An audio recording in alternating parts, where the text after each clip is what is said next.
बड़का गांव से पूर्व विधायक अम्बा प्रसाद ने रांची स्थित अपने आवास में प्रेस वार्ता का आयोजन किया, जहां उन्होंने बड़का गांव और हजारीबाग क्षेत्र में जो बिजली की व्यवस्था है जिससे आम जनता काफ़ी त्रस्त है।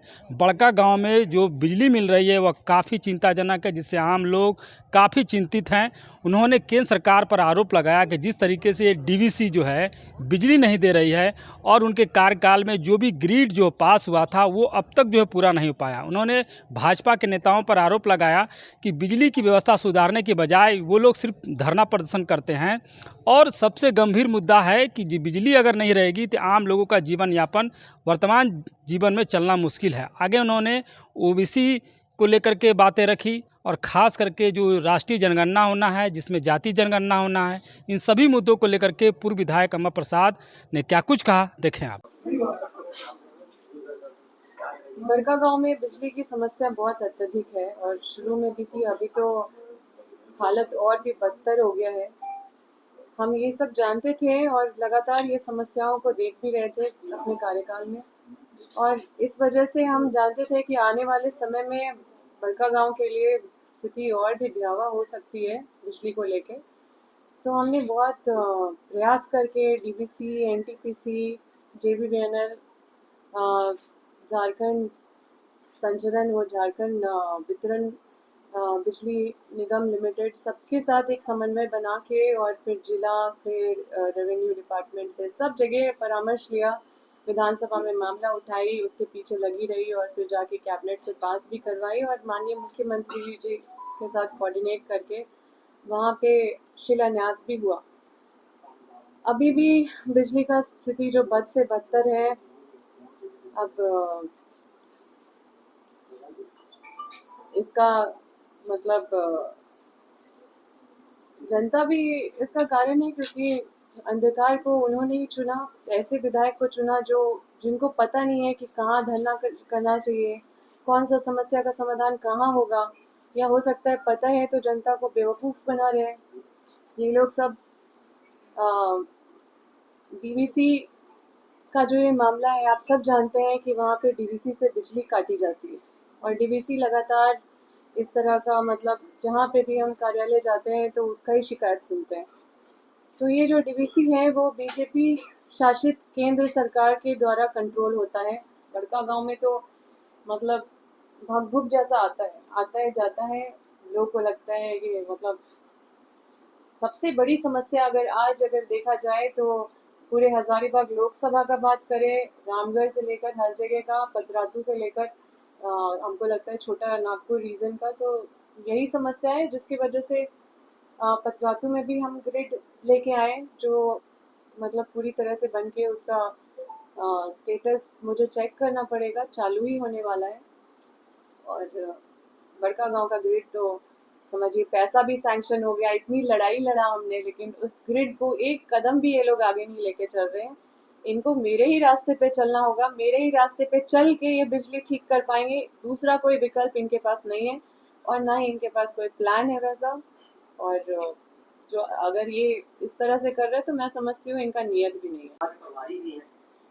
देखिए, हमारी लड़ाई तो आप लोग सब जानते हैं, हमारे लीडरशिप का क्या विचारधारा है सब आप लोग जानते हैं। कुछ चीज़ छुपा नहीं है, जिस चीज़ का हम हमारे राहुल गांधी जी लड़ाई लड़े हैं वो जाति जनगणना का, इसीलिए ताकि सामाजिक न्याय का बात आपको देखेगा कि कांग्रेस पार्टी ही करती है और इस पे सिर्फ बात नहीं करती है, इस पे लड़ के मजबूर सरकार को किया और सरकार मजबूर हो के जाति जनगणना आज करवा भी रही है, तो वो कांग्रेस का देन है। तो कांग्रेस पार्टी ये बिलीव करती है, और आप जैसा बोल रहे बंगाल में, बंगाल की स्थिति तो अब से छुपा हुआ नहीं है। हम लोग हमेशा वहाँ पे हर तरह का प्रोटेस्ट करते हैं, A to Z वहाँ पे इशू ही इशू है।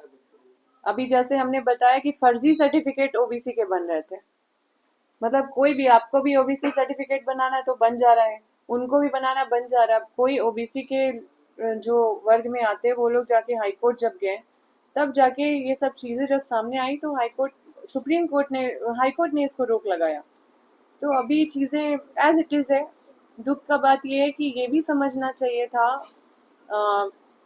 माननीय न्यायालय को कि वो जो ओबीसी वर्ग के लोग हैं अभी इस परिस्थिति में जो रोक लगा दिया गया है, तो उनको अब अपना जो अधिकार है वो कैसे वो अवेल करेंगे। उनको बस हिंदू मुस्लिम समझ में आता है, जो कि मतलब वो भी लोगों को नहीं समझ में आता है जिस तरह से ये लोग लोगों को बांटने का काम कर रहे हैं। उसके सिवा इनका कोई, बस हर चीज में पॉलिटिक्स करेंगे। आप देखिए कि डीवीसी का मामला है, इनको धरना देना चाहिए कहाँ पे? डीवीसी कार्यालय में धरना देना चाहिए कि आप बिजली क्यों काट रहे इतना। तो ये सरकारी कार्यालय में बैठ रहे हैं। इनको एनटीपीसी के पास धरना देना चाहिए कि आप जमीन अलॉटमेंट क्यों नहीं कर रहे, पहले आप कमिट करके उसके बाद बैक क्यों हो गए, आप पीछे क्यों हट गए।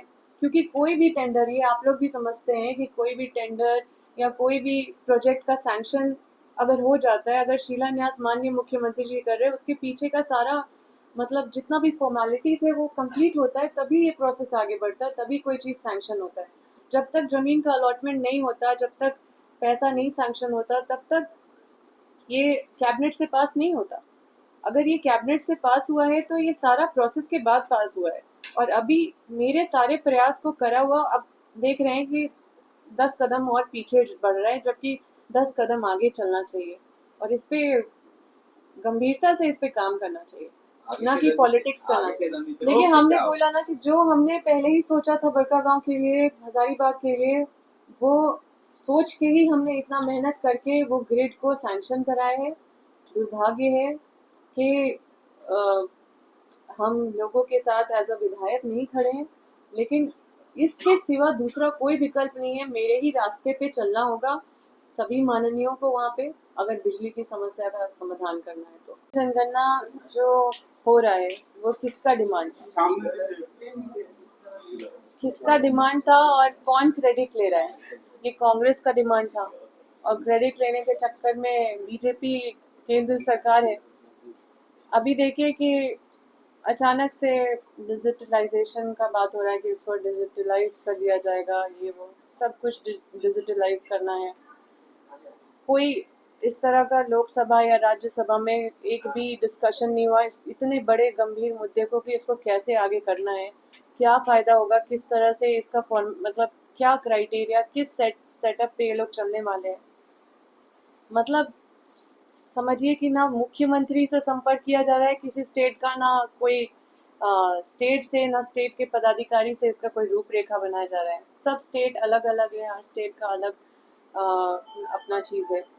लेकिन बिना कोई मतलब जनता को तो बाद में पता चलेगा, पहले तो मुख्यमंत्री कैबिनेट को तो पता चले, कैबिनेट मिनिस्टर्स को तो पता चले कि ये क्या इनका प्लान है, क्या कैसे होगा आगे। इस तरह का चीज़ों से तो साफ साफ लग रहा है कि हम लोग का देश सरकार नहीं चला रहा है, कोई मतलब संविधान नहीं चला रहा है, बल्कि हमारा स्टेट लग रहा है कि कोई व्यक्ति चला रहा है, जैसे मर्जी वैसे चीज़ों को करना है। ऐसा लगता है जैसे फेडरल स्ट्रक्चर के ये लोग विरोधी हैं, और ये लोग स्टेट को भी मतलब कॉन्फिडेंस में लेके नहीं चलना चाहते हैं, बस क्योंकि क्रेडिट लेना है, ऐसे करना है, वैसे करना, भगवान जाने कैसे होगा जाति जनगणना। और हम लोग जो मांग कर रहे हैं, जिस मकसद से कर रहे हैं, वो हमारा सिंपल सा है कि सोशल ऑडिट होना चाहिए, जिसमें सोशल स्टडी हो, सबके बारे में पता चले कि कौन किस जाति का किस जगह पे रह रहे हैं और क्या उनका हालत है आज के डेट में। फॉरवर्ड है उनका क्या हालत है, बैकवर्ड है उनका क्या हालत है, दलित है उनका क्या हालत है, कितने किसमें जाती है, सबका सारा चीज़, सारा आंकड़ा सामने आए, ताकि उसका उत्थान का प्लानिंग बने। कुछ भी हो रहा है, कहीं भी से भी कुछ भी आ जा रहा है। अभी केंद्र सरकार की भी जितनी सारी वैकेंसीज है, आप देखिए कि अभी हम बंगाल के प्रभारी हैं, वहाँ पे ओबीसी का सर्टिफिकेट कोई भी बना ले रहा था। तो जब हाईकोर्ट में ये मामला गया तो फिर वहाँ पे हाईकोर्ट इसको रोक लगाए। अभी रोक लगी हुई है तो तब से रोक ही लगी हुई है, अब ओबीसी का सर्टिफिकेट कोई बना नहीं पा रहे, तो वो जो कोटा है ओबीसी का वो जा कहाँ रहा है, इन सब चीज़ों को भी सोचना चाहिए। तो मतलब नियत देखे पता चल जाता है। हालांकि कांग्रेस पार्टी इस पे इसी तरह से लड़ाई लड़ती रहेगी। हमारे लीडर, हमारे सारे लीडरशिप इस मुद्दे को इतने मजबूती से उठाए हैं कि मजबूर होके जाति जनगणना का प्रस्ताव को पास करना पड़ा। और ये लोग काफी मजबूर है, इनका चेहरा देखिए, इनको ज्यादा मतलब ये समर्थन में नहीं है कि जाति जनगणना हो। लेकिन इस लड़ाई को सही तरीके से स्थापित करने के लिए, इस मांग को ताकि लोगों को न्याय मिल सके, इसके लिए कांग्रेस पार्टी सरकार को दिशा दशा बताती रहेगी और लड़ती रहेगी।